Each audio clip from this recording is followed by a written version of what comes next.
Malankara Catholic ടി.വിയുടെ പ്രേക്ഷകർക്ക് നമസ്കാരം. ഹൃദയപൂർവ്വം പരിപാടിയുടെ ഈ എപ്പിസോഡിൽ നമ്മളോട് ആശയങ്ങൾ പങ്കുവയ്ക്കുന്നത് സംസ്ഥാന പോലീസ് മുൻ മേധാവി ബഹുമാനപ്പെട്ട ജേക്കബ് പുന്നൂസ് സാറാണ്. കഴിഞ്ഞ എപ്പിസോഡിൽ കോവിഡ് കാലഘട്ടവും അത് മനുഷ്യജീവിതത്തിലേക്ക് കൊണ്ടുവരാൻ പോകുന്ന സാധ്യതകളെക്കുറിച്ചുമാണ് സാർ നമ്മോട് സംസാരിച്ചത്. ഇന്ന് സാറിൻ്റെ ജീവിതാനുഭവങ്ങളിൽ നിന്ന് മറ്റു ചില കാര്യങ്ങളാണ് സംസാരിക്കാനായിട്ട് ആഗ്രഹിക്കുന്നത്. എല്ലാ പ്രേക്ഷകരുടെയും പേരിൽ സാറിനെ ഈ എപ്പിസോഡിലേക്ക് സ്വാഗതം ചെയ്യുന്നു. പോലീസ് മേധാവി എന്ന നിലയിൽ വിരമിച്ചതിന് ശേഷം സാറ് സഭയുടെ ഒരു അൽമായ പ്രേക്ഷിതൻ എന്ന നിലയിൽ വളരെ സജീവമാണ്. പ്രത്യേകിച്ച് സാറിൻ്റെ ദീർഘകാലത്തെ അനുഭവ സമ്പത്തും ഭരണ നേതൃത്വവും ഒക്കെ അതിൻ്റെ എല്ലാ നന്മകളും നമ്മുടെ സഭയുടെ എല്ലാ തലങ്ങളിലും ആശയ സംവാദങ്ങളിലൂടെ നമ്മുടെ എല്ലാ മേഖലകളിലും നൽകാൻ സാർ പ്രത്യേകം ശ്രദ്ധിക്കുന്നു. വ്യക്തിപരമായി സാറിൻ്റെ സാന്നിധ്യത്തിലൂടെ തന്നെ സഭയുടെ അൽമായ ശുശ്രൂഷയെ ബലപ്പെടുത്താനായിട്ട് സാർ സമയം കണ്ടെത്തുന്നുമുണ്ട്. അൽമായരുടെ സഭയിലും പൊതുസമൂഹത്തിലുമുള്ള ഉത്തരവാദിത്വങ്ങളെക്കുറിച്ച് സാറിന് വ്യക്തമായ ധാരണകൾ ഉണ്ട്. അത് നമ്മുടെ സഭാ മക്കളുമായി ഒന്ന് പങ്കുവയ്ക്കാമോ? അപ്പോൾ അങ്ങനെ ഒരു പൊതുവായ ചോദ്യം എന്നുള്ള നിലയിൽ അങ്ങനെ ആളുകളോട് നിങ്ങളിത് ചെയ്യണം എന്ത് ചെയ്യരുതെന്ന് പറയാൻ ഞാൻ ആളല്ല. അച്ഛൻ സൂചിപ്പിച്ചതുപോലെ ഞാൻ ആത്യന്തികമായിട്ട് ഒരു പോലീസുകാരനാണ്. അപ്പോൾ അതുകൊണ്ട് ആ സ്ഥിതിക്ക് ഞാൻ എന്ത് കാര്യം സഭ ചെയ്യണം, ആത്മാര് ചെയ്യണം എന്നൊക്കെ ഞാൻ പറയുന്നത് എത്രമാത്രം ശരിയാണ് എന്ന് എനിക്ക് അറിഞ്ഞുകൂടാ. എന്നിരുന്നാലും നമുക്ക് വളരെ പ്രസക്തമായിട്ടുള്ള ചില കാര്യങ്ങൾ നമ്മൾ ഈ കാലഘട്ടത്തിനനുസരിച്ച് ചിന്തിക്കേണ്ടതാണ്. നമ്മുടെ പുരോഹിതരും മേൽപ്പട്ടക്കാരും ഒക്കെ നമ്മളോട് പല കാര്യങ്ങളും പറയാറുണ്ട്. പക്ഷേ വ്യക്തികൾ എന്നുള്ള നിലയിൽ നമ്മൾ തന്നെ ചിന്തിക്കേണ്ടതായിട്ടുള്ള പല കാര്യങ്ങളും നമ്മുടെ ചുറ്റും സംഭവിച്ചുകൊണ്ടിരിക്കുകയാണ്. വളരെ പ്രധാനമായിട്ടുള്ള കാര്യങ്ങളാണ്.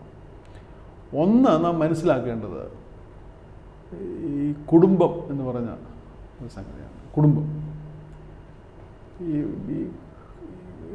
ഒരു മനുഷ്യരാശിയുടെ ഒരു 30,000 കൊല്ലത്തെ ചരിത്രം യഥാർത്ഥത്തിൽ കുടുംബങ്ങളുടെയും ഒരു കുടുംബം വേറൊരു കുടുംബത്തെ സഹായിച്ചതിൻ്റെയും കുടുംബങ്ങൾ കൂടി ഒരു ഗോത്രമായതിൻ്റെയും ഒക്കെ ആ രീതിയിലാണ്. കുടുംബങ്ങളുടെ ചരിത്രമാണ്. കുടുംബങ്ങളുടെ വിവിധ ഘടനയിലാണ് മനുഷ്യൻ്റെ ചരിത്രം. ഈ കുടുംബത്തിന് അതിൻ്റേതായിട്ടുള്ളൊരു ഐഡൻറ്റിറ്റി ഉണ്ടായിരുന്നു. ഈ 21-ാം നൂറ്റാണ്ടിൻ്റെ പ്രത്യേകത എന്ന് പറയുന്നത് ആ കുടുംബത്തിൻ്റെ ഐഡൻറ്റിറ്റി ഇല്ലാതായിക്കൊണ്ടിരിക്കുകയാണ്. ഈ കുടുംബം എന്ന് പറഞ്ഞാൽ എന്താണെന്ന് ചോദിച്ചാൽ ഒരു 50 കൊല്ലം മുമ്പ് മനുഷ്യൻ നിർവചിക്കുന്ന കുടുംബമായിരിക്കുകയില്ല ഈ തലമുറ. ഈ 21-ാം നൂറ്റാണ്ടിൽ എനിക്ക് തോന്നുന്നത് 2050 ആരോടെങ്കിലും കുടുംബത്തെ നിർവചിക്കാൻ പറഞ്ഞാൽ വ്യത്യസ്തമായി ഞാൻ ഭയപ്പെടുന്നത് ഈ സാധനം എന്താണ് ഈ കുടുംബം എന്ന് പറയുന്ന കാര്യമാണ്. എന്താണ് നോ ഫാമിലി, നോ നത്തിങ്, അങ്ങനെയൊക്കെ പറയുന്ന ഒരു രീതിയിലേക്ക് ഇപ്പോൾ തന്നെ ലോകത്തിൻ്റെ പല ഭാഗത്തും പല രാജ്യങ്ങളിലും അങ്ങനെ സംസാരിക്കുന്ന തലമുറ ആയിക്കഴിഞ്ഞു. അപ്പോൾ ഇതൊരു വലിയ അപകടമാണ്. അപ്പോൾ നമ്മൾ ഒരു സഭാ സമൂഹമായിട്ട് നമ്മൾ നിലനിൽക്കുമ്പോൾ നമ്മൾ മനസ്സിലാക്കേണ്ട ഒരു പ്രധാന കാര്യം ഈ മാർപ്പാപ്പയുടെ അപ്പോസ്തോലിക് എക്സോർട്ടേഷനിലൊക്കെ പറയുന്നുണ്ട്. അപ്പോൾ അത് വളരെ പ്രധാനപ്പെട്ട ഒരു കാര്യമാണ്. കുടുംബമായിട്ട് നമ്മൾ നിലനിൽക്കണമെന്നുണ്ടെങ്കിൽ, കുടുംബങ്ങൾ നിലനിൽക്കണമെന്നുണ്ടെങ്കിൽ അൽമായർക്ക് വലിയ ഒരു പങ്ക് ഈ കാര്യത്തിലുണ്ട്. ഈ ഫാമിലി വാല്യൂസ് നിലനിർത്തണമെന്നുണ്ടെങ്കിൽ അത് മേൽപ്പട്ടക്കാരും പുരോഹിതന്മാരും മാത്രം വിചാരിച്ചാൽ നടക്കുന്ന കാര്യമല്ല.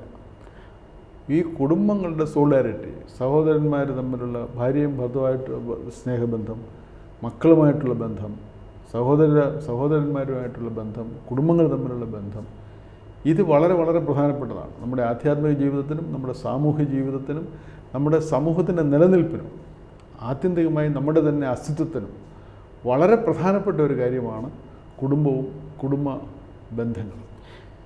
ഈ അൽമായരുടെ റോളിനെക്കുറിച്ച് ചിന്തിക്കുമ്പോൾ പലപ്പോഴും നമ്മൾ തെറ്റിദ്ധരിച്ചു പോയിട്ടുള്ളത് സഭയുടെ അൽമായ സമ്മേളനങ്ങളിൽ അധ്യക്ഷത വഹിക്കുന്നു, അല്ലെങ്കിൽ കൊടി പിടിച്ച് റാലി നടത്തുന്നു.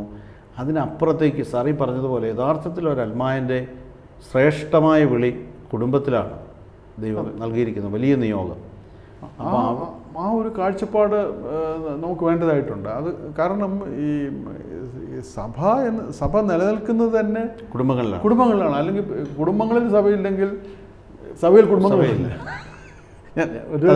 എക്സാക്ട്ലി, കുടുംബങ്ങളിൽ സഭയില്ലെങ്കിൽ സഭയിൽ കുടുംബങ്ങൾ കാണില്ല. ഇതാണ് എൻ്റെ ഒരു യഥാർത്ഥത്തിലുള്ള ഒരു അവസ്ഥ. അപ്പം ഒരു ആത്മായർ കുടുംബങ്ങളായിട്ട് തന്നെ സഭയുമായിട്ട് വളരെ ഐക്യത്തിലും അവരുടെ ആധ്യാത്മിക ജീവിതം പുഷ്ടിപ്പെടുത്തുന്നതിലും വളരെ ശ്രദ്ധിക്കേണ്ടതായിട്ടുള്ള ഒരു കാര്യമുണ്ട്.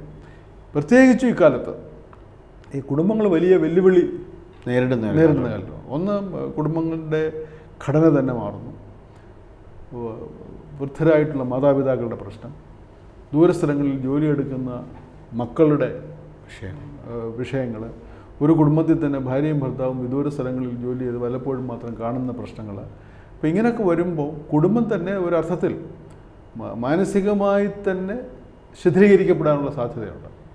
ഇപ്പോൾ തന്നെ ദൂരം കൊണ്ട് വേർതിരിക്കപ്പെട്ടിരിക്കുന്നവരാണ് പലപ്പോഴും. ഒരു കുടുംബത്തിലെ എൻ്റെ വീട് തന്നെ എടുക്കുകയാണെങ്കിൽ എൻ്റെ കുടുംബം ദൂരം കൊണ്ടങ്ങ് ശിഥിലീകരിച്ചിരിക്കുകയാണ്. അപ്പം ഈ ഒരു കാലഘട്ടത്തിൽ കുടുംബത്തെ ഒരുമിച്ച് നിർത്തുന്നതിനും കുടുംബ ബന്ധങ്ങൾ കാത്തു സൂക്ഷിക്കുന്നതിനും എല്ലാവരും വളരെയധികം അതിനുവേണ്ടി പ്രത്യേകമായി പരിശ്രമിക്കേണ്ടതായിട്ടുണ്ട്. ഞാനിത് പറയുന്നതിൻ്റെ കാര്യം, ഒരു 50 കൊല്ലം മുമ്പ് ഇങ്ങനെ പറയേണ്ട കാര്യമില്ലായിരുന്നു. കാരണം എല്ലാവരും ഒരുമിച്ചായിരുന്നു താമസിച്ചുകൊണ്ടിരുന്നത്. അപ്പോൾ ഇങ്ങനെ എന്തെങ്കിലും പ്രത്യേക സമയമോ അല്ലെങ്കിൽ പ്രത്യേക നിഷ്ഠയോ കുടുംബാംഗങ്ങളുമായിട്ട് ബന്ധപ്പെടുന്നതിന് നിങ്ങൾ കണ്ടെത്തണം എന്ന് പറയേണ്ട ഒരു ആവശ്യം ഇല്ലായിരുന്നു. കാരണം എല്ലാവരും എല്ലാ ദിവസവും പരസ്പരം ബന്ധപ്പെടുമായിരുന്നു. അപ്പോൾ കുടുംബങ്ങൾ തമ്മിൽ ബന്ധപ്പെടാനും കുടുംബാംഗങ്ങൾ തമ്മിൽ ബന്ധപ്പെടാനും ആ ബന്ധം ഓജസ്സിൽ നിലനിർത്താനും ഉള്ള വലിയ ഒരു കടമ നമ്മുടെ എല്ലാ അൽമായർക്കും ഉണ്ട്. സ്വന്തം കുടുംബത്തെ, ഞാൻ പറയുന്നത് സ്വന്തം കുടുംബത്തെ തന്നെ നമ്മൾ ബലപ്പെടുത്താൻ നമുക്ക് സാധിക്കണം. ഇതാണ് നമുക്ക് സഭയോട് ചെയ്യാവുന്ന ഒരു വലിയ ദൗത്യമായിട്ട് എനിക്ക് തോന്നുന്നത്. പലപ്പോഴും ഇത് പല കുടുംബങ്ങളിലും സംഭവിക്കുന്നില്ല എന്നുള്ളതാണ് എൻ്റെ യാഥാർത്ഥ്യം. ഇങ്ങനെ പരസ്പരമുള്ള സംസാരമോ സംസർഗമോ സഹോദരന്മാർ തമ്മിലോ അച്ഛനും മകനും തമ്മിലോ അമ്മയും മകളും തമ്മിലോ ഒക്കെ വളരെക്കാലം ഇല്ലാതിരിക്കുന്ന സന്ദർഭങ്ങൾ പലയിടത്തും ഉണ്ടാകാറുണ്ട്. ഇത് അൽമായ സമൂഹം നേരിടുന്ന വലിയൊരു വെല്ലുവിളിയാണ്. അവരത് പലപ്പോഴും തിരിച്ചറിയാറില്ല. എൻ്റെ അഭിപ്രായത്തിൽ സഭയും ആത്മായ സമൂഹവും ഇത് തിരിച്ചറിഞ്ഞ് ഇതൊരു പ്രശ്നമാണെന്ന് മനസ്സിലാക്കി ഇതിനെ നേരിടാൻ ഉള്ള ഒരു മാനസികമായിട്ടുള്ള തയ്യാറെടുപ്പ് നമ്മളെല്ലാവരും നടത്തേണ്ടതായിട്ടുണ്ട്. ഇത് അൽമായരുടെ വലിയ ഈ കാലഘട്ടത്തിലെ ഒരു ദൗത്യത്തിൻ്റെ വലിയ ഒരു കാര്യമാണ്. ഈ കുടുംബങ്ങൾ ശിഥിലമാകുന്ന ഒരു സാഹചര്യം മറ്റെന്നത്തേക്കാളും ഇപ്പോൾ കൂടുതലാണല്ലോ. അങ്ങനെ ശിഥിലമാകുന്നതിന് പിന്നിൽ അതിന് കൂടുതൽ കാരണമാകുന്ന ചില യാഥാർത്ഥ്യങ്ങളുണ്ട്.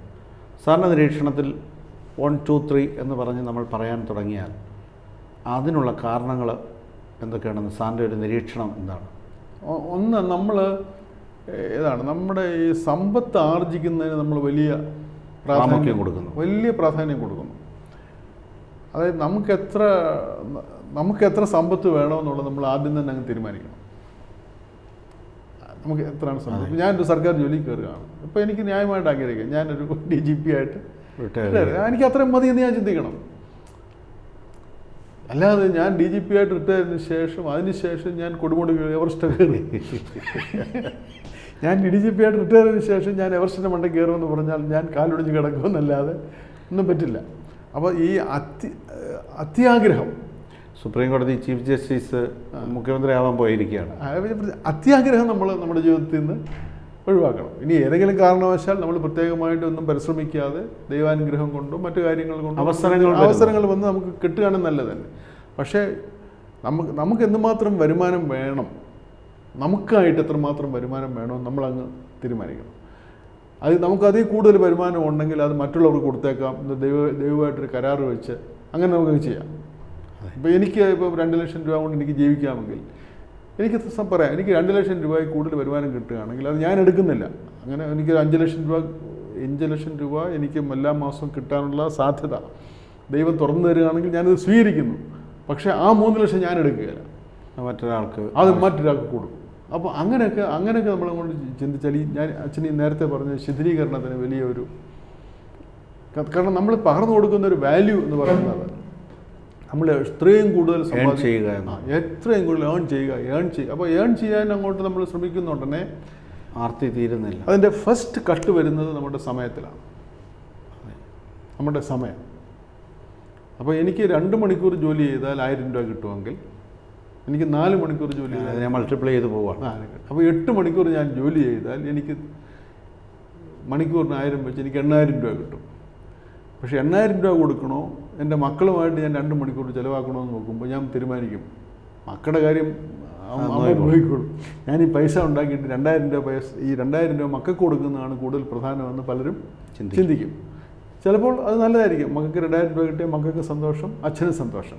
പക്ഷേ you are passing on A very wrong value. ഈ മക്കളും ചിന്തിക്കും അപ്പൻ അസുഖമായിട്ട് കിടക്കുമ്പോൾ ഞാനവിടെ ഇല്ലെങ്കിൽ സാരമില്ല, കൊടുത്തു വിട്ടാൽ മതി. അപ്പോൾ നമ്മുടെ ആഗ്രഹങ്ങളൊന്ന് പരിമിതപ്പെടുത്താൻ നമുക്ക് ഇത് നമ്മുടെ സമൂഹങ്ങൾ പണ്ട് ഒരാൾക്ക് 10 ഏക്കർ വസ്തു ഉണ്ടായിരുന്നു, പിന്നെ 10 ഏക്കർ വസ്തു മതി, 10 ഏക്കർ കൃഷി ചെയ്താൽ സുഖമായിട്ട് ജീവിക്കുന്നു, എല്ലാ കാര്യങ്ങളും. ഒരിക്കലും നമ്മൾ ആലോചിച്ചിട്ടില്ല ഈ അച്ചായന് കഴിഞ്ഞ കൊല്ലം 10 ഏക്കറുണ്ട്, ഇക്കൊല്ലം 11 ഏക്കറില്ലേ എന്ന് ആരോട് ചോദിച്ചു ഞാൻ കേട്ടിട്ടില്ല. ഇരട്ടിപ്പിക്കുന്നതില്ല. ഇല്ല. ഇപ്പോൾ ഇന്നത്തെ പരസ്യം തന്നെ നിങ്ങൾക്ക് 7000 രൂപ ഇപ്പോഴുണ്ട്, അടുത്ത 10 കൊല്ലം 7 കൊല്ലം വാഗ്ദാനങ്ങൾ മൊത്തം ഇരട്ടിപ്പിക്കൽ വാഗ്ദാനമാണ്. അപ്പോൾ നമ്മളൊരു കാർഷിക സമൂഹമായിരിക്കുമ്പോൾ അതുമായിട്ട് ബന്ധപ്പെട്ടൊരു ആത്മീയത നമ്മൾ സൃഷ്ടിച്ചെടുത്തപ്പോൾ ഒരു പാസ്റ്റ് റൂറൽ ആ റസ്റ്റിക് ആത്മീയതയ്ക്കകത്ത് ഇരട്ടിപ്പിക്കുക എന്നൊരു പരിപാടിയില്ലായിരുന്നു. ഇപ്പോഴെല്ലാം ഇരട്ടിപ്പിക്കലിൻ്റെ കാലമാണ്. ആ ഇരട്ടിപ്പിക്കൽ വരുമ്പോൾ അത് നമ്മുടെ പേഴ്സണൽ ഫാമിലി ലൈഫിനകത്ത് വല്ലാതെ ബാധിക്കും. അപ്പോൾ ഒരിക്കലും ഒരു സ്റ്റഡിനെസ് ഇല്ല. അപ്പം ഭർത്താവിന് ജോലി കിട്ടി, ഭർത്താവ് ജോലി ചെയ്യുന്നു, അപ്പോഴാണ് ഭാര്യയ്ക്ക് ഒരു ഓപ്പർച്യൂണിറ്റി കിട്ടുന്നത്, ഭാര്യയും ജോലിക്ക് പോകുന്നു. അപ്പോൾ കുട്ടികളുടെ കാര്യം ആരും നോക്കുമെന്ന് പറഞ്ഞാൽ ആരും നോക്കില്ല. അപ്പം അങ്ങനെ ആ കുടുംബത്തിൻ്റെ സാമ്പത്തിക അഭിവൃദ്ധിക്ക് വേണ്ടിയുള്ള അസാമാന്യമായ അസ്വാഭാവികമായ ഒരു തൃഷ്ണ പലപ്പോഴും കുടുംബ ബന്ധങ്ങളുടെ അടിസ്ഥാനം തന്നെ ഇല്ലാതാക്കുന്ന രീതിയിലേക്ക് മാറും. അപ്പോൾ അത് നമ്മൾ കൂട്ടായിട്ട് ചിന്തിക്കേണ്ട ഒരു കാര്യമാണ്. എനിക്കെത്ര വേണം, ഇത് പണ്ട് ഉള്ളത് മതി എന്നുള്ള ഒരു രീതിയിലേക്ക് അത് പലപ്പോഴും വികസന വിരുദ്ധമാണെന്ന് പറയാം. അത് ഞാനത് ചൂണ്ടിക്കാണിക്കാൻ ആഗ്രഹിക്കുന്നത് ഐ തിങ്ക് ലോഡാത്തോ സീലാണ് തോന്നുന്നു, അതിലാണ് മാർപ്പാപ്പ പറയുന്നത്. അതായത് ഈ എല്ലാ കൊല്ലവും വരുമാനം വർദ്ധിക്കണമെന്നുള്ളത് ഒരു പുതിയ ചിന്താഗതിയാണ്. അതെ, GDP നമ്മുടെ വളർന്നു പോകുന്നതിന് എപ്പോഴും ചിന്തിക്കുക, ഇതെല്ലാ കൊല്ലവും GDP 12% വർദ്ധിക്കണമെന്ന് പറഞ്ഞാൽ എല്ലാ കൊല്ലവും 12% കൂടുതൽ വെച്ച് എർത്തിൻ്റെ റിസോഴ്സസ് നമ്മൾ കൂടുതൽ അപഹരിക്കണം. അതായത് ഒരു കൽക്കരി ഫാക്ടറി എല്ലാ കൊല്ലവും 12% വളരണമെന്നുണ്ടെങ്കിൽ കൽക്കരി എല്ലാ ഖനനം നടത്തിയേ പറ്റുള്ളൂ. അങ്ങനെ ഖനനം നടത്താനുള്ള ഭൂമിയുടെ റിസോഴ്സസ് ഫൈനൈറ്റ് ആണ്. ഓരോ വ്യവസായത്തിലും ഇത് തന്നെയാണ് സംഭവിക്കുന്നത്. ഫൈനൈറ്റ് റിസോഴ്സസ് ആണ്. അപ്പോൾ ആ ഫൈനൈറ്റ് റിസോഴ്സസിന് നിങ്ങൾ ഇൻഫിനിറ്റ് ഗ്രോത്ത് കൊടുത്താൽ നിങ്ങളുടെ ലോകം നശിച്ചു പോകും. ഇതാണ് മാർപ്പാപ്പനകത്ത് പറയാനുള്ളത്. There is no what you call the vision of unlimited growth that is presented before the world by politicians is unreal. There is nothing called unlimited growth. ഇപ്പോൾ എൻ്റെ നീളം എത്ര വർദ്ധിക്കാൻ? 6 ഇഞ്ച്. എല്ലാ കൊല്ലവും എൻ്റെ നീളം ഓരോ ഇഞ്ച് വർദ്ധിക്കണമെന്ന് ഞാൻ നിർബന്ധം പിടിച്ച് നടക്കുന്ന കാര്യമാണോ? അതുകൊണ്ട് എനിക്ക് 21 വയസ്സായപ്പോൾ എനിക്ക് 5 അടി 10 ഇഞ്ചായി. ഞാൻ അതുകൊണ്ട് തൃപ്തനാണ്. എന്നേക്കാൾ നീളമുള്ള പല ആളുകളുമുണ്ട്. അപ്പോൾ അതുകൊണ്ട് നമ്മളുടെ ഒരു പർട്ടിക്കുലർ ലെവലിൽ നമ്മുടെ സ്വന്തം ആവശ്യത്തിനുള്ള വരുമാനം പരിമിതപ്പെടുത്താൻ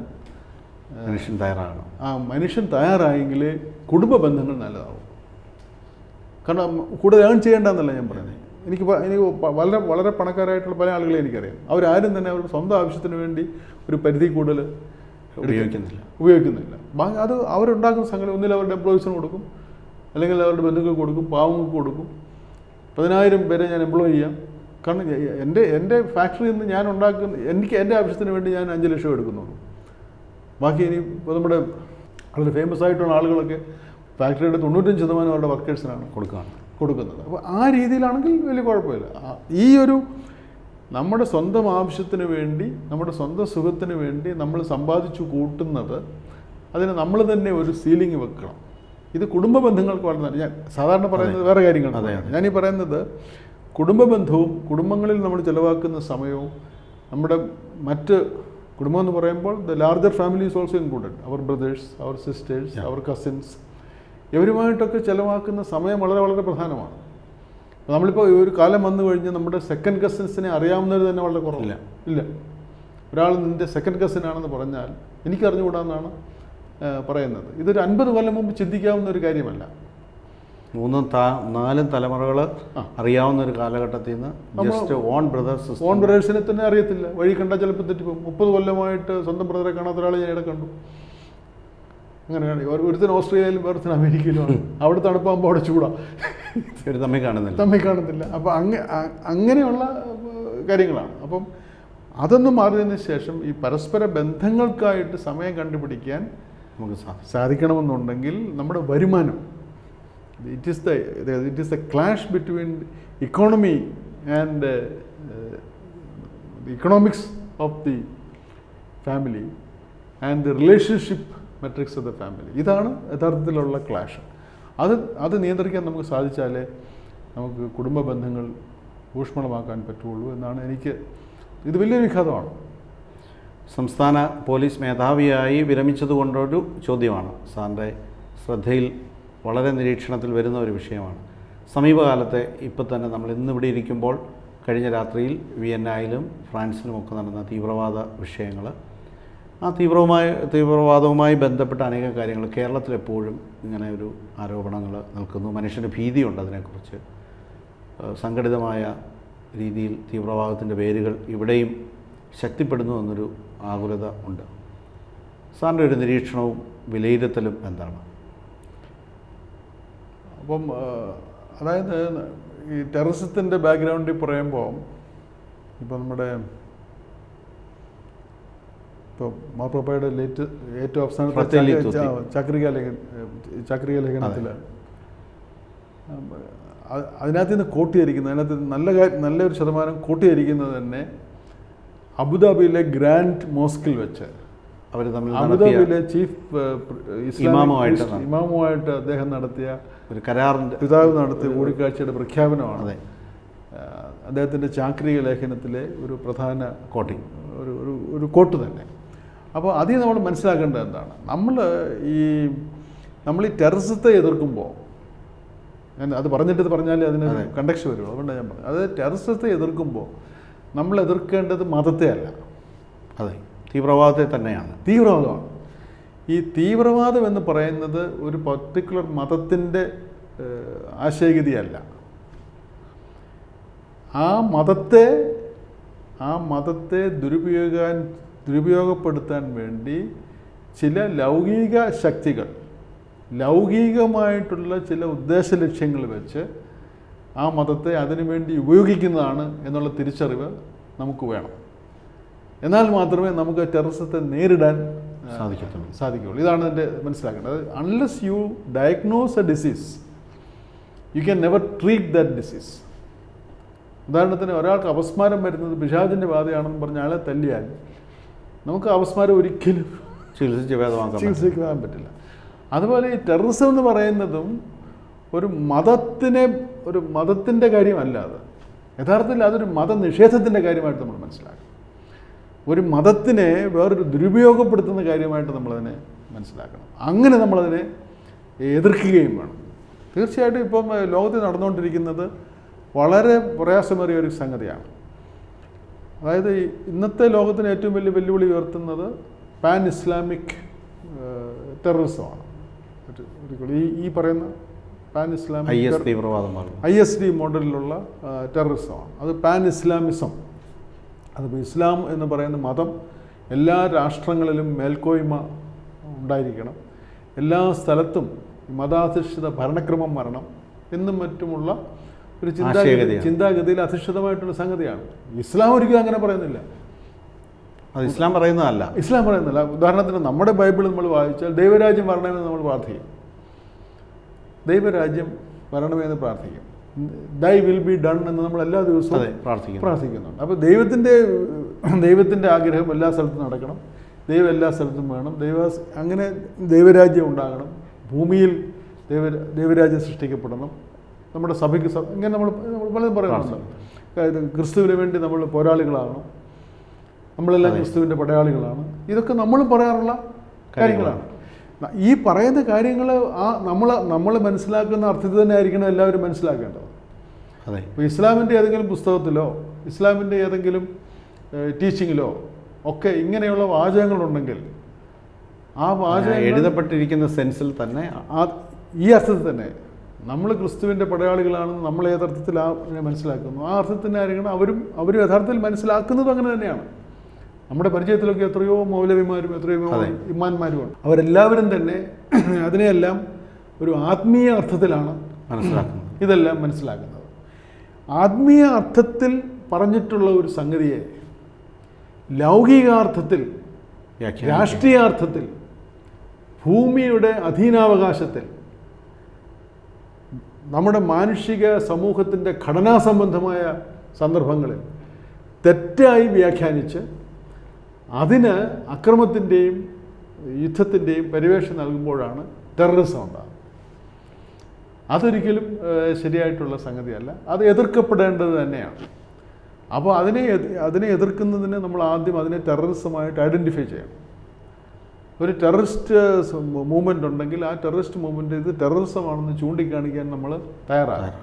അതിനെ എതിർക്കാൻ നമ്മൾ തയ്യാറാകണം. അപ്പോൾ അതിനെ എതിർക്കുമ്പോൾ ഏത് ഗ്രൂപ്പിൻ്റെ ടെററിസ്റ്റായിട്ടാണ് ഇവർ അപ്പിയർ ചെയ്യുന്നത്, അപ്പോൾ ആ ഗ്രൂപ്പിനോട് നമ്മൾ പറയണം ഇവർ നിങ്ങളെ തന്നെ നശിപ്പിക്കാൻ വേണ്ടി വന്നിരിക്കുന്നവരാണ്. ഉദാഹരണത്തിന് ഇന്നലെ പറയുന്നിട്ട് മാവോയിസ്റ്റ് എന്ന് പറഞ്ഞാൽ കമ്മ്യൂണിസത്തെ നശിപ്പിക്കാൻ വന്നവരായിരിക്കും ഇന്നലെ CPM-ൻ്റെ ഒരു നേതാവ് ചാനലിൽ പറയുന്നത്. അതാണ് പറയേണ്ടത്. അവർ മാവോയിസ്റ്റ് പറയുന്ന അവർ കമ്മ്യൂണിസ്റ്റാണെന്നാണ്. അതേസമയത്ത് നമ്മുടെ CPM നേതാവ് ചാനലിലിരുന്ന് പറഞ്ഞത് ഞങ്ങൾ പറയുന്നത് പറയുന്നതല്ല, ഞങ്ങൾ മനുഷ്യ സ്നേഹത്തിൽ അധിഷ്ഠിതമായ കമ്മ്യൂണിസത്തെക്കുറിച്ചാണ് ഞങ്ങൾ സംസാരിക്കുന്നത്, അവർ മനുഷ്യനെ കൊല്ലുന്ന കമ്മ്യൂണിസമാണ് പറയുന്നത്. ഇന്നലെ ഞാൻ കേട്ടതാണ് ഒരു ചാനലിൽ ഒരു നേതാവ് തന്നെ പറയുന്നത്. അപ്പോൾ ഇതാണ് തമ്മിലുള്ള വ്യത്യാസം. ഏത് ഗ്രൂപ്പിൻ്റെ ആശയഗതിയെയോ ഏത് ഗ്രൂപ്പിൻ്റെ പുരോഗമനത്തെ ലക്ഷ്യമാക്കിയാണോ ഞങ്ങൾ പ്രവർത്തിക്കുന്നതെന്ന് ടെററിസ്റ്റ് ആയിട്ടുള്ള ആളുകൾ അവകാശപ്പെടുന്നുവോ ആ ഗ്രൂപ്പിനെ തന്നെ പറഞ്ഞ് മനസ്സിലാക്കാൻ നമ്മൾ ശ്രമിക്കേണ്ടതാണ്. ഇവർ നിങ്ങളെ വഴിതെറ്റിക്കാനാണ് വന്നിരിക്കുന്നത്. ഇവർ നിങ്ങളുടെ സമൂഹത്തെയും നിങ്ങളുടെ വ്യവസ്ഥിതിയെയും തന്നെ ഇവരില്ലാതാക്കും. ഇത് വളരെ പ്രധാനപ്പെട്ട, കാരണം ഒരു ടെററിസം കൊണ്ട് ജീവിക്കുന്ന ഒരു സമൂഹവും നിലനിൽക്കില്ല. കാരണം ഒരുത്തൻ ടെററിസ്റ്റായിട്ട് ഏതെങ്കിലും സ്ഥലത്ത് അധികാരം പിടിച്ചടക്കിയാൽ അവനവൻ്റെ കൂടെയുള്ള ടെററിസ്റ്റിനെയാണ് ആദ്യം കൊല്ലുന്നത്. ഇതാണ് എൻ്റെ കാര്യം. ചരിത്രം അതിൻ്റെ കാരണം എന്ന് പറഞ്ഞാൽ അവർ ചെയ്യുന്നത് അവർക്കും ആത്മീയതയില്ല. അവരിൽ കത്തിജ്വലിക്കുന്നത് സ്നേഹമല്ല. സ്നേഹമോ ആത്മീയതയോ ഇല്ലാത്ത ആളുകൾക്ക് മാത്രമേ ടെററിസ്റ്റ് ആകാൻ പറ്റുള്ളൂ. ഈ ടെററിസ്റ്റിൻ്റെ ആത്യന്തിക ലക്ഷ്യം അധികാരമാണ്. അപ്പം മനുഷ്യ സ്നേഹമോ മതാധിഷ്ഠിതമായ ആധ്യാത്മികതയോ ഇല്ലാത്ത ഒരാൾ അധികാരം ആളുടെ കിട്ടിയാൽ ആ അധികാര സാധ്യത ഇല്ലാതാക്കുന്ന മറ്റൊരാളെ അവൻ വെച്ചേക്കുകയില്ല. അവൻ ഏതെല്ലാം ടെററിസ്റ്റ് മാർഗങ്ങൾ ഉപയോഗിച്ച് അധികാരം പിടിച്ചടക്കിയോ അതേ മാർഗം ഉപയോഗിച്ച് അവന് കൂടെ നിന്നവനെ അവൻ ഇല്ലാതാക്കും. ഇതാണ് ലോകത്തിലുള്ള എല്ലാ ടെററിസ്റ്റ് പ്രസ്ഥാനങ്ങളും എവിടെയെല്ലാം അല്പകാലത്തേക്കോ ദീർഘകാലത്തേക്കോ അധികാരത്തിൽ വന്നപ്പോൾ നമ്മൾ കണ്ടിരിക്കുന്ന കാര്യം. അപ്പം വിയന്നയിലാണെങ്കിലും ഫ്രാൻസിലാണെങ്കിലും തുർക്കിയിലാണെങ്കിലും സിറിയയിലാണെങ്കിലും ഈ ഇസ്ലാമിക് പാൻ ഇസ്ലാമിസത്തിൻ്റെ പേരിൽ ചില ആളുകൾ കാണിക്കുന്ന ഈ വലിയ അക്രമങ്ങൾ, അതിക്രൂരമായിട്ടുള്ള പ്രവൃത്തികൾ, ഇവയെല്ലാം നമ്മളെ അലർട്ടാക്കേണ്ടതായിട്ടുണ്ട്. ഈ അറ്റാക്ക് അവർ ചെയ്യുന്നത് നമ്മൾ ജീവിക്കുന്ന സമൂഹങ്ങളിലെ സമാധാനം ഇല്ലാതാക്കാൻ വേണ്ടിയാണ്. നമ്മളെ ഇവർക്കെതിരായിട്ട് പ്രതികരിച്ച് നമ്മളിൽ നിന്ന് അക്രമം അവർ പ്രതീക്ഷിക്കുകയാണ്. ഒരു കൗണ്ടർ അക്രമം നമ്മൾ പ്രതീക്ഷിക്കുകയാണ്. നമ്മൾ ഏതെങ്കിലും സമയത്ത് അവരെ കൗണ്ടർ ആക്രമിക്കുന്നോ അവരുടെ ലക്ഷ്യം സാധൂകരിക്കപ്പെടുകയാണ്. അവർ പറയുന്നത് നമ്മളെല്ലാവരും കൂടി അവനെ കൊല്ലാൻ നടക്കുകയാണെന്നാണ് നമ്മൾ പറയുന്നത്. അതിന് നമ്മൾ ജീവിക്കുന്ന സമൂഹങ്ങളിൽ ആർക്കും അതിന് പ്രത്യക്ഷമായ യാതൊരു സാധൂകരണമോ ഉദാഹരണങ്ങളോ ഇല്ല. പക്ഷേ ഈ ടെററിസം അവിടെ നടക്കുന്നു എന്നുള്ള കാരണങ്ങൾ കൊണ്ട് നമ്മളിതിനൊരു കൗണ്ടർ ടെററിസ്റ്റ് മൂവ്മെൻറ്റ് ഉണ്ടാക്കും എന്നുള്ള സ്ഥിതി വന്നാൽ അവർ വിജയിച്ചു. അപ്പോൾ ടെററിസത്തെ നേരിടേണ്ടത് കൗണ്ടർ ടെററിസം കൊണ്ടല്ല. ആ കൗണ്ടർ ടെററിസം എന്നുള്ളത് സംസ്ഥാന സർക്കാരുകളോ നിയമാധിഷ്ഠിതമായ വ്യവസ്ഥകളോ പോലീസ് ഏജൻസികളോ ആർമി ഏജൻസികളോ ചെയ്യേണ്ട ഒരു ഫീൽഡ് ഓപ്പറേഷനാണ്. മാനസികമായിട്ട് നമ്മൾ ചെയ്യേണ്ടത് ഈ ടെററിസം നമ്മുടെ സമൂഹത്തെ ത്രട്ടൻ ചെയ്യുകയാണെങ്കിൽ സമാധാനത്തിൻ്റെയും ശാന്തിയുടെയും സന്ദേശം എല്ലായിടത്തും പരത്താൻ വേണ്ടി നമ്മൾ എക്സ്ട്രാ എഫർട്ട് എടുക്കണം. അപ്പോൾ എൻ്റെ ഏറ്റവും നല്ല ഉദാഹരണം ന്യൂസിലൻഡാണ്. ന്യൂസിലൻഡിലെ പള്ളി ആക്രമിച്ചതിന് ശേഷം ജസീന്ത ആർഡൻ എന്ന് പറഞ്ഞ ഇപ്പോൾ അവിടുത്തെ പ്രധാനമന്ത്രി ചെയ്ത കാര്യങ്ങൾ യഥാർത്ഥത്തിൽ വലിയ ക്രൈസ്തവ സാക്ഷ്യമാണ്. അവർ ക്രിസ്ത്യാനിയാണെന്ന് അവർ അവകാശപ്പെടുന്നതില്ല, പക്ഷെ എന്നാലും അവർ ചെയ്തത് വലിയൊരു ക്രൈസ്തവ സാക്ഷ്യമാണ്. നമ്മളെ സംബന്ധിച്ചിടത്തോളം ഈ ടെററിസ്റ്റ് എന്ന് പറയുന്നവൻ അവനാണ് മൃഗം, അവൻ പ്രതിദാനം ചെയ്യുന്ന മതമല്ല. ആ രീതിയിലൊരു വേർതിരിവ് നമ്മൾ അവനെ കാണിച്ച് ആ രീതിയിൽ അതിനെ അപലപിക്കാനും മിണ്ടാതിരിക്കരുത്. നമ്മൾ ഇതിനകത്ത് കണ്ട ഒരു കാര്യം, അവർ വിയന്നയിൽ നടന്ന കാര്യങ്ങളോ ഫ്രാൻസിൽ നടന്ന കാര്യങ്ങളോ അത് പ്രസിദ്ധപ്പെടുത്തുന്നതിലോ അതിനെ കണ്ടം ചെയ്യുന്നതിലോ പലരും ആരും ഉത്സാഹിക്കുന്നതായിട്ട് ഞാൻ കണ്ടില്ല. അത് വളരെ തെറ്റായിട്ടൊരു പ്രമുഖ പത്രങ്ങൾ പോലും ആ വാർത്ത തമസ്കരിച്ച് കളഞ്ഞു. അതെ, അതിനെ കണ്ടം ചെയ്യാനുള്ളൊരു ഉത്സാഹം കാണുന്നില്ല. അത് കണ്ടം ചെയ്താൽ ചിലർക്ക് ഇഷ്ടപ്പെടില്ലല്ലോ എന്നൊരു വ്യാകുലത കാണുന്നു. അത് ഒരിക്കലും പാടില്ല. തെറ്റായിട്ടുള്ളൊരു സംഗതി കണ്ടാൽ അത് തെറ്റാണെന്ന് വിളിച്ചു പറയാനുള്ള ഒരു ആർജവം നമുക്കെല്ലാവർക്കും എപ്പോഴും ഉണ്ടായിരിക്കണം. ആ ആർജവത്തിൻ്റെ ആവശ്യം, അങ്ങനെ നമ്മൾ ആ ആർജവം കാണിച്ചാൽ മാത്രമേ അവൻ്റെ ഇൻഫ്ലുവൻസ് ചെക്ക് ചെയ്യാൻ പറ്റുള്ളൂ. കാരണം അവൻ ചെയ്യുന്നത് അവൻ്റെ സമൂഹത്തെ സ്വാധീനിക്കാൻ വേണ്ടിയാണ് അവൻ ശ്രമിക്കുന്നത്. അവിടെ ചെയ്തിരിക്കുന്ന വിയന്നയിലോ ഫ്രാൻസിലോ ചെയ്ത പ്രവൃത്തി സ്വീകാര്യമായൊരു പ്രവൃത്തിയാണ് എന്നൊരു ധാരണ പൊതുസമൂഹത്തിൽ പരക്കുന്നത് അപകടകരമാണ്. അപ്പോൾ അതിനെ നമ്മൾ എതിർക്കണം. അങ്ങനെ എതിർത്താൽ നമ്മൾ പിന്നെ കാണിക്കേണ്ടത് ഇവൻ പറയുന്നത് തെറ്റാണെന്ന് നമ്മൾ തെളിയിച്ച് കൊടുക്കണം. യവനെ പ്രതിരോധിക്കാനും അവനെ ശിക്ഷിക്കാനും ഇങ്ങനെ നമ്മുടെ യുവജനങ്ങളോ അല്ലെങ്കിൽ മറ്റാളുകളോ നമ്മുടെ സമൂഹത്തിലുള്ള മറ്റ് വിഭാഗങ്ങളോ ഈ തരത്തിലേക്ക് പോകുമ്പോൾ ആ തരത്തിൽ പോകുന്നതിനെ ചെറുക്കാൻ നമ്മുടെ ഭരണാധികാരികൾ നമ്മുടെ പോലീസ് സംവിധാനങ്ങൾക്കും ശക്തി പകരാൻ നമ്മൾ തന്നെ ശ്രമിക്കേണ്ടതായിട്ടുണ്ട്. അപ്പോൾ എൻ്റെ ഒരു കാഴ്ചപ്പാടിൽ ഇതാണ് നമ്മളൊരു കൗണ്ടർ ടെററിസ്റ്റ് സമീപനം. ആ സമീപനം എന്ന് പറയുന്നത് നമ്മുടെ കായിക ശക്തി കൊണ്ട് അതിനെ നേരിടാൻ വേണ്ടിയല്ല, നമ്മുടെ അക്രമം കൊണ്ട് അതിനെ നേരിടാൻ വേണ്ടിയല്ല, വ്യവസ്ഥാപിതമായ ഭരണ സംവിധാന മാർഗങ്ങളിലൂടെ എല്ലാ സമൂഹങ്ങളെയും ഒരുമിച്ച് നിർത്തി എല്ലാവരും ഒരുമിച്ച് നമ്മുടെ സമാധാനത്തെ ഭഞ്ജിക്കുന്ന ഇത്തരം പ്രസ്ഥാനങ്ങളെ എതിർക്കാൻ നമുക്ക് സാധിക്കണം. സാറ് മാർപ്പാപ്പയുടെ ലൗദാത്തോ സി 1-2 പരാമർശിച്ചല്ലോ. ഈ ലോകം നമ്മുടെ പൊതുഭവനം എന്നുള്ള ആശയമാണ് പരിശുദ്ധ പിതാവ് ആ ഒരു ചാക്രിക ലേഖനത്തിലൂടെ ലോകത്തിന് നൽകിയത്. എന്നാൽ ഈ ലോകത്തെ നിലനിർത്താൻ നമ്മളൊരു വലിയ അധ്വാനം ചെയ്യേണ്ട ഒരു കാലഘട്ടം ആയിരിക്കുന്നു. ഇത്രയും നാൾ നമ്മൾ ഇതിനെ പരമാവധി ഇതിൻ്റെ റിസോഴ്സസ് മുഴുവൻ ഉപയോഗിച്ച് നമ്മളെല്ലാം കെട്ടിപ്പടുത്തു. പക്ഷെ അതിന് നമ്മൾ വലിയ വില കൊടുക്കേണ്ടി വന്നിരിക്കുന്നു. ഇനി ഈ ലോകത്തെ എങ്ങനെയാണ് ഒന്ന് കൂടുതൽ ഇല്ലാതാകാതെ അതിനെ ഒന്ന് നിലനിർത്താൻ അധ്വാനിക്കേണ്ടത് എങ്ങനെയാണ്? നമ്മുടെ ലോകത്തിൻ്റെ വികസനം അത് കഴിഞ്ഞ ഒരു 10-200 കൊല്ലം സാധ്യമായത് നമ്മൾ കൂടുതൽ ഊർജം ഉപയോഗിച്ചിട്ടാണ്, നിത്യ ഉപയോഗത്തിൽ. കാരണം ഞാൻ പട്ടംപള്ളിയിൽ പണ്ട് വന്നിട്ടുണ്ട്, 4 കിലോമീറ്റർ നടന്നാണ് 10. അപ്പോൾ ഞാൻ ഉപയോഗിക്കുന്ന ഊർജം വളരെ കുറച്ചാണ്. അതിനുവേണ്ടി ആകെ ലോകത്തിന് ഭൂമിക്ക് അതുപോലെ ഉണ്ടാകുന്ന പ്രയാസം കുറച്ചാണ്. ഇന്നിപ്പോൾ ഞാനിവിടെ വന്നത് ഒരു കാറിലാണ് എന്ന് പറഞ്ഞാൽ എനിക്ക് 100 കിലോ വെയിറ്റ് ഉണ്ട്. അന്ന് ഞാൻ 100 കിലോയുടെ മൂവ്മെൻറ്റിന് വേണ്ട എനർജിയെ ഞാൻ ഉപയോഗിച്ചുള്ളൂ.